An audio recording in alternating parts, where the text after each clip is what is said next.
This video is sponsored by Brilliant. Hello there! You'll be fine. Eiscue! Eiscue!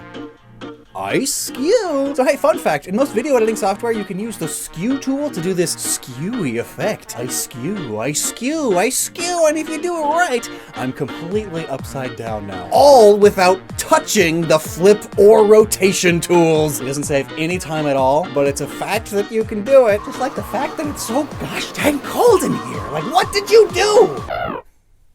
The floppiest little thing. Eiscue is a great example of a simple Pokemon, like how Pidove is a pigeon with a heart on its chest, and Seel is just a seal with a horn.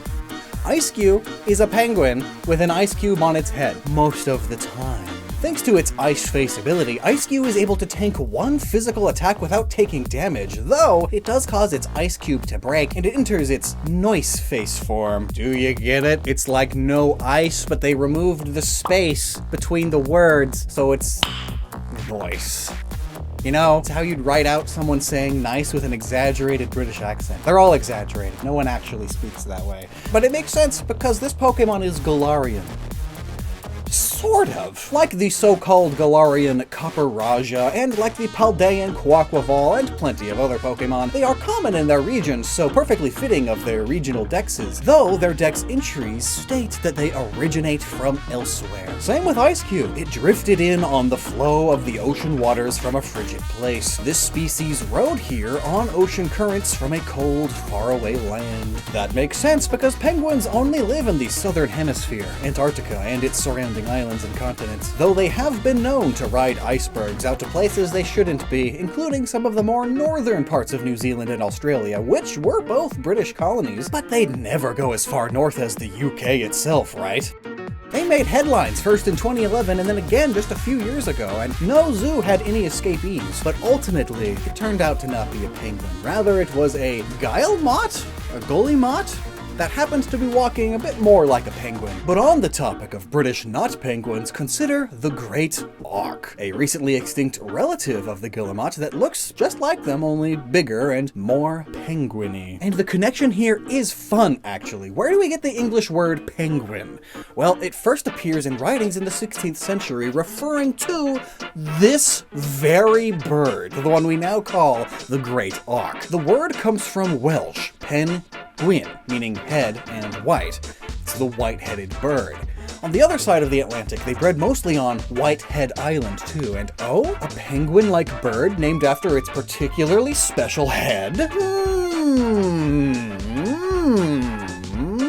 Their heads aren't even that white, but they did change form. During the warmer months, they had two large white spots around their eyes, and in winter, the white would grow and even connect into a band, supposedly. That's according to reports from sailors, and these birds went extinct just before the invention of commercial photography. So while there are sketches and paintings of these birds from the summer, no one really likes being that far north in the winter, so they tend not to go. But we do still have skeletons and even a taxidermy of these birds, but there are a lot of unknowns about them. But what is known is that when British explorers discovered the penguin in Antarctica, they named them after this bird, since they looked so similar and were just as flightless. And the rest is history. Penguins are penguins because this bird is poor, very dead British bird. So there are some zoological explanations for Eiscue being here, but there's another reason that solidifies it even more, the cultural one. Britain, of course, had many of the world's first public zoos. In fact, the London Zoo founded the concept of the modern zoo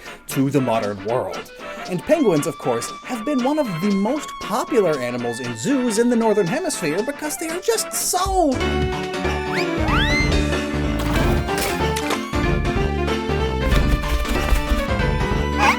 So it's no wonder that in the decades following the London Zoo getting penguins, penguin mascots were popping up all over the country. There is a penguin hockey team, a penguin candy bar, clothesline, natural gas mascot, even one of the biggest book publishers in the world. And using penguins as the face of scientific Antarctic expeditions helped them get more of the funding they needed to study the frozen continent even more. In fact, most of the earliest scientific expeditions into Antarctica were made by the British. So you could say that an Eiscue just just happened to decide to follow a Galarian ship that was heading home, or maybe it even stowed away, and that's how it got there. And now we consider the name. It's just Eiscue, but said like a ooh-woo baby, Eiscue, Eiscue, ooh-woo, Eiscue, Eiscue. I'm done with that. And it's the same for most of the other languages. Koripo is just Japanese for ice and cube mushed together.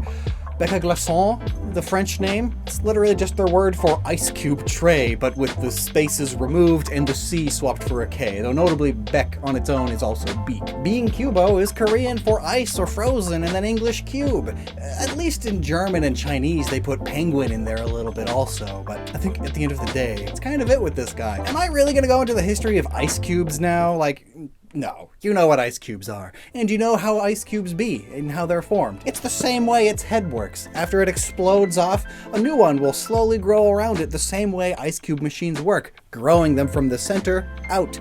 Simple.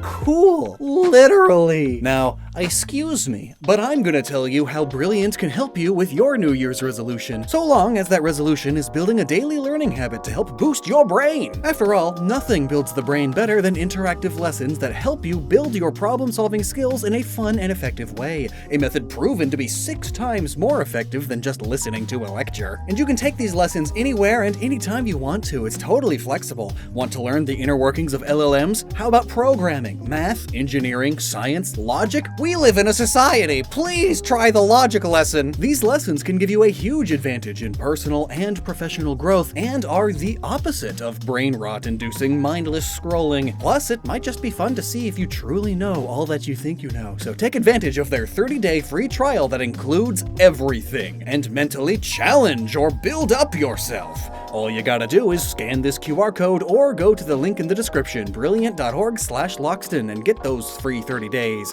and 20% off of the annual premium subscription. Thanks for watching.